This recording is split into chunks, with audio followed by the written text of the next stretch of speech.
professor Célio Turino, para tentar entender um pouco mais do que é o processo progressivo. Carlos, falar de consenso progressivo remete a falar de cultura de paz.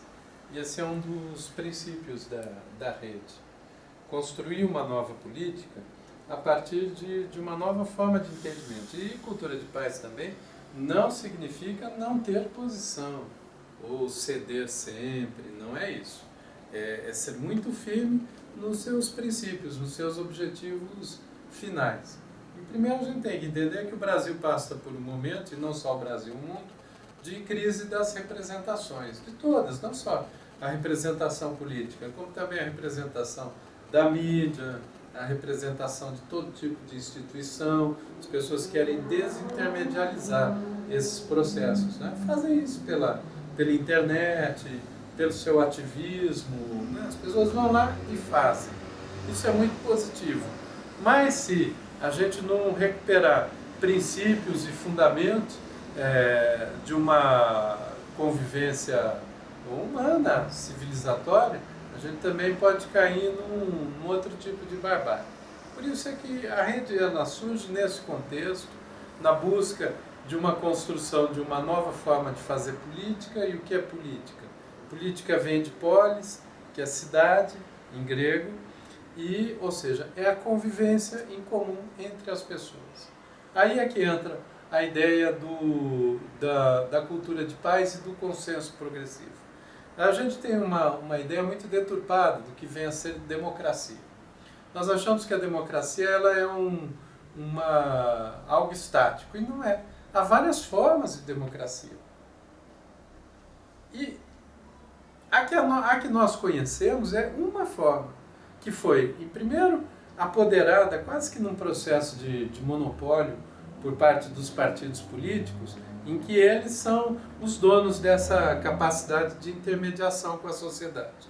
Uma outra é que a gente, no dia a dia, onde a gente pratica a democracia, seja em casa, seja no bairro, seja onde for, no local de trabalho, a gente sempre tem essa ideia impaciente de que a democracia é a submissão da minoria à maioria. Esse é um grande equívoco. Por quê? Porque nem sempre a posição da maioria é a posição mais correta.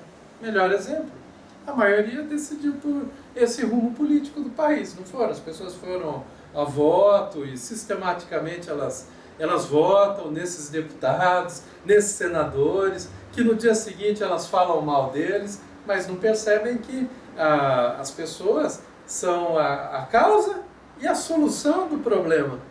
Se a gente seguisse com essa ideia de que a maioria decide, e a maioria sempre tem razão, a gente acharia que está tudo bem, e não está. Tanto que há um mal-estar na sociedade quanto a essa forma de fazer política, que foi decidida pela vontade da maioria. Basta cada um pensar bem em quem votou e como votou. E, lamentavelmente, a maioria não vai nem se lembrar em quem votou, o que é um gesto de profunda irresponsabilidade com os outros, com a sociedade, com o seu ambiente. Bom, aí é que está um pouco esses métodos de construção da rede. O que é o consenso? Consenso é sentir junto. Progressivo é um processo, não é uma decisão que se dá num único momento. Então você mesmo estava dando o exemplo de uma situação hipotética. Um grupo de 5 pessoas sai de São Paulo e tem por objetivo chegar a Campinas. Há 2 estradas, a Bandeirantes e a Anhanguera. 4 pessoas querem ir pela Bandeirantes. Por quê? Porque é uma estrada mais moderna, mas vai permitir chegar mais rápido. Talvez uns 10 minutos mais rápido. Eu faço várias vezes por semana esse trajeto, inclusive, que eu trabalho em Campinas. Então, eu sei que pela Bandeirantes é mais rápido. Mas tem uma pessoa, entre os 5 que estão dentro do carro, que quer ir pela Anhanguera. E ele insiste em ir pela Anhanguera.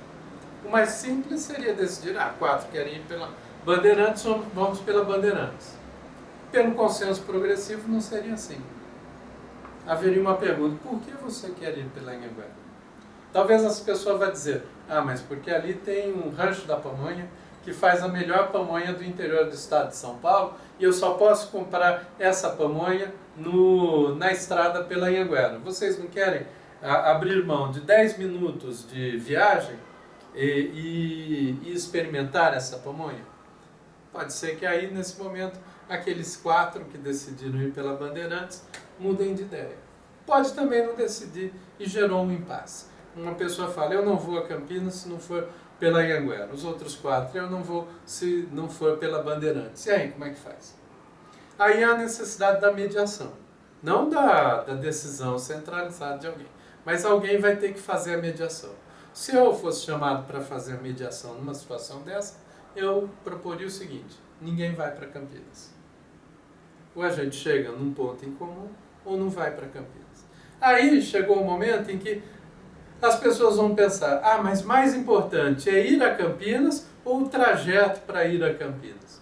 E pode até acontecer de aqueles 4 abrirem mão de ir pela rodovia Bandeirantes e contemplar o outro que queria experimentar a pamonha e talvez fosse a única oportunidade de ele experimentar.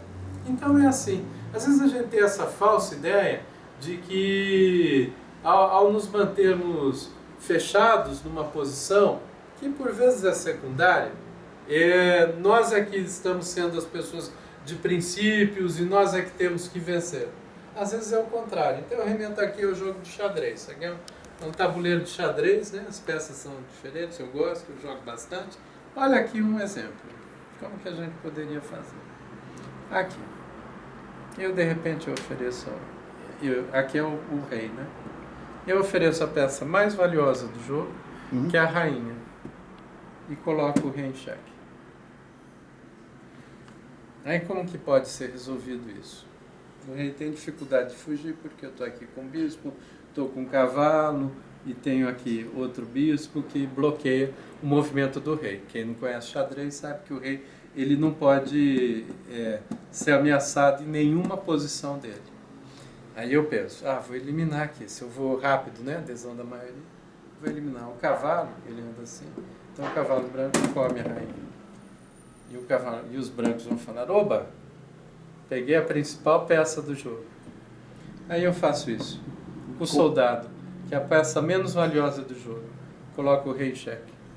Checkmate. Só que é checkmate, porque o rei não pode passar aqui, tem um bispo, ele não pode ir para cá, porque tem outro bispo aqui, ele não pode recuar, ele pode no máximo comer esse aqui. Mas ele não pode fazer isso porque eu tenho outro soldado protegendo ele aqui. Então com o soldado eu consegui derrotar o rei, entregando a rainha. Quem faz isso, quem tem esse tipo de prática, ele consegue perceber que a história ela se faz assim também. E há métodos para fazer isso. Por exemplo, teve um grande pensador, um grande escritor, poeta, cientista que houve no mundo, que foi o Goethe, que foi um poeta alemão do século XVIII. Ele desenvolveu um método para isso, que é o método científico de Goethe, que é como a gente vai abrindo camadas. Então o consenso progressivo é assim, você vai fazendo perguntas até chegar num ponto em comum, porque o objetivo é a convergência. Na democracia que a gente está habituado a fazer, o objetivo é a divergência, é encontrar o ponto de discórdia, vota e resolve. O nosso não, é encontrar o ponto comum, o elo, porque isso é o sentido da rede. O nome rede, ele vai nesse sentido também. O que é uma rede? É uma trama, um equilíbrio entre as partes. Uma às vezes está mais fraca, mas você não cai. Ela envolve o compartilhamento, envolve a generosidade, envolve outras posturas. Agora vou dar um outro exemplo para você aqui. Isso aqui eu tive um tempo, assim, eu acabo viajando tanto aí, por vários lugares, eu tive um tanto com os índios na Bolívia. Certo. No Parque de Tipnis. O Parque de Tipnis é como seria o Parque Nacional do Xingu aqui. É uma grande área em que os povos indígenas vivem e tem ali o seu domínio. Vários povos. Fica na Amazônia boliviana.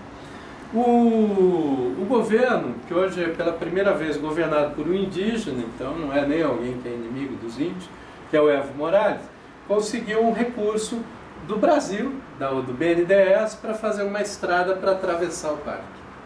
que vai ser feito, seria feito por uma construtora brasileira. Aqui depois, se quiserem ver o que eles fizeram, né? Todo o movimento, todos os encontros. Esse parque ele seria bom também, porque ele passa, a estrada seria necessária de certo modo, porque ela ajudaria o pessoal que tem que ir para uma cidade, para um hospital, que às vezes leva 4, 5 dias de barco, pela estrada iria mais rápido. Então, alguns poderiam falar, é boa a estrada. Mas outros vão dizer, imagine se a gente fizesse aqui uma estrada para atravessar o Parque Nacional do Xingu. Então o povo ficou lá decidindo, avaliando, por 2 meses, em consenso progressivo. Isso já é feito.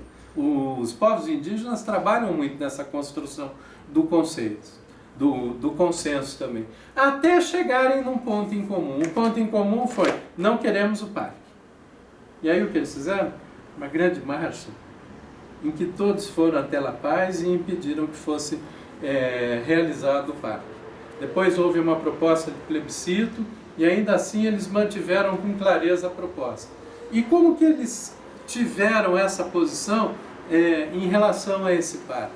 Eles se sentaram, os anciões e todos os representantes dos povos indígenas, ficaram lá 2 meses discutindo. Alguém poderia dizer, mas é muito demorado esse processo, mais fácil, vota logo e resolve. E acaba o assunto. Acaba, não acaba. Por quê? Porque muitas vezes a gente decide rápido, mas na hora da execução não executa. Aqui você perde tempo no processo de decisão, mas ganha tempo no processo de execução. Até uma outra situação, não tem representante nesse processo. Porque um representa todos e todos representam um. Essa é a ideia. Agora, não é fácil a gente fazer esse processo também, porque ele envolve hábitos, envolve uma cultura que está muito arraigada na gente. E que cultura é essa? É a cultura da guerra, é a cultura da disputa. A cultura que a rede quer praticar, o que seria essa nova cultura política, é a cultura de paz. A cultura de paz, ela pressupõe um outro exercício. A gente tem, sobretudo nesses últimos tempos, até para valorizar, ainda mais num país como o Brasil, em que as pessoas são muito desprezadas, tem tanta iniquidade, tanta injustiça, né? A gente tenta valorizar os pontos de identidade dos grupos. Isso é muito importante, porque se não houver identidade, eu não sei quem eu sou, eu não posso me relacionar com o outro. Mas só a identidade não basta. É preciso também exercitar a alteridade. Alter, se perceber no lugar do outro. Se sentir o outro. Essa combinação entre identidade e alteridade que pode resultar na solidariedade, não na solidariedade de palavra, mas na solidariedade de fato. E é aí que, no entendimento da rede, no meu entendimento, é que está a chave da construção de uma nova política.